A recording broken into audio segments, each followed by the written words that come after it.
عليكم ورحمة الله وبركاته. مرحبا بكم في دروس الإعلاميات والكمبيوتر للجميع.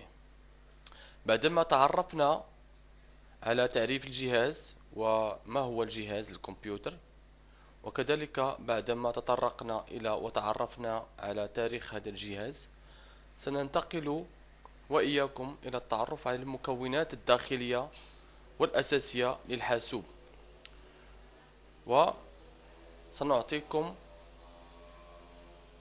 بعض الخطوات لتركيب بعض القطع الداخلية للجهاز في هذا الدرس.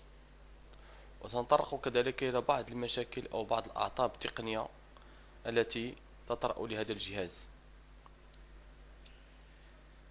بسم الله نبدأ إن شاء الله. كما قلنا، التعريف: الجهاز هو جهاز مكون من مجموعة من قطع وكارتات وشرائح إلكترونية.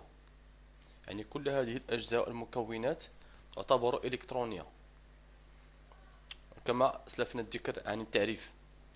وكل هذه الأجزاء تسمى الهاردوير، يعني هذا هو اسمها التقني، يعني دي مو لو مو تكنيك. وبالفرنسية الهاردوير تعني الماتيريال انفورماتيك، يعني الهاردوير يدل على كل الأشياء الملموسة. وهو جهاز عديم الفائدة مثل الجسد الميت بدون روح. كما قلنا وأسلفنا الذكر في تعريف الجهاز أن الجهاز بدون نظام أو بدون برنامج فهو ميت، يعني لا يشتغل. لا يمكننا أن نعمل على هذا الجهاز وليس فيه أي نظام. نعم، يمكننا أن نقول على النظام اسمه التقني السوفت وير. يعني هنا ذكرنا الهاردوير والسوفت وير. قلنا الهاردوير بالفرنسية الماتيريال انفورماتيك، والسوفت وير يعني به اللوجيسيال ou bien les programmes بالفرنسية. يعني الهاردوير ملموس، شيء ملموس يمكن أن نلمسه بأيدينا، والسوفت وير هو شيء غير ملموس كالأنظمة كنظام الويندوز أو البرامج.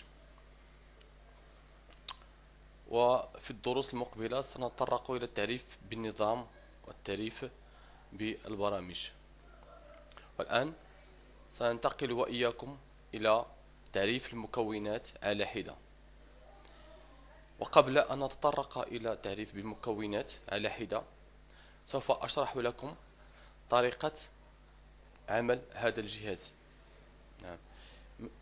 منذ إدخال الكهرباء إلى الشاشة، يعني على ظهور الويندوز على الشاشة. نتكلم عن المسار الذي يأخذه الكهرباء والطريقة التي يسلكها إلى هذه الأجهزة وظهور الويندوز على الشاشة. يعني أولا سنبدأ أن الكهرباء هنا عندما نربط هذا الجهاز بالكهرباء بكابل داليمونتاسيون بالفرنسية، ندخل 220 فولت.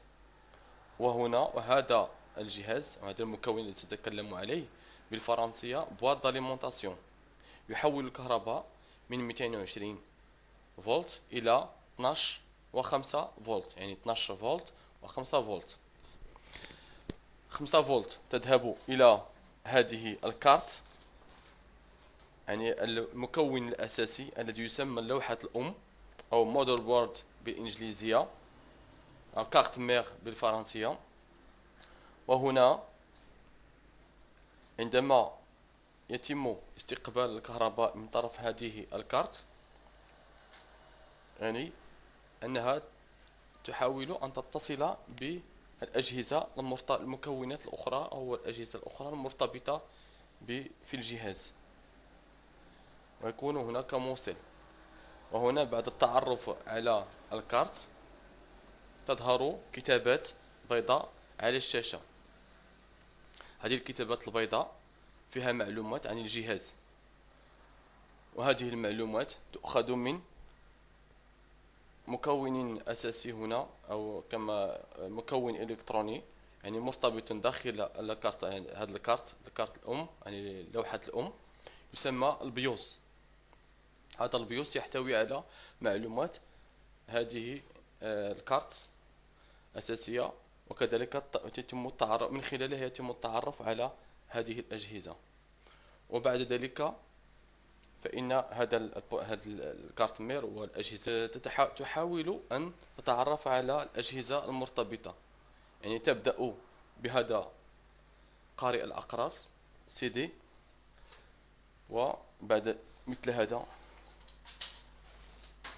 هذا يسمى قارئ الأقراص، نتعرف عليه. فعندما لا يوجد أي قرص داخلها، تتوجه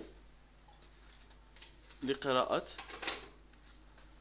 هذا القرص الصلب، كما يسمى قرص صلب، ديسك دور بالفرنسية. قرص الصلب هذا يحتوي على ماذا يحتوي هذا القرص؟ على نظام تشغيل. يعني هذا أساسي لكي نتمكن من الويندوز، من تشغيل الويندوز وتشغيل البرامج. يعني البرامج تتواجد داخل هذا القرص الصلب.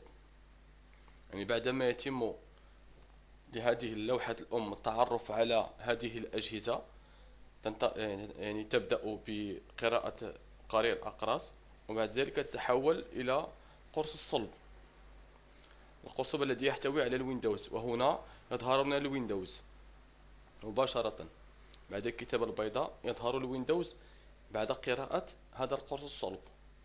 لو تم عطب في القرص الصلب فإننا لا نشاهد الويندوز، وقد يعطينا كتابة disk error or no disk file بالإنجليزية، يعني أنه لم يتم التعرف على هذا الجهاز الذي يظهر لنا الويندوز. الآن يعني وبعد أن يقرأ القرص الصلب تظهر لنا على الشاشة كما ترون. هذه الشاشة يظهر هنا الويندوز. يعني بعد ظهور الويندوز سنتمكن من قراءة البرامج.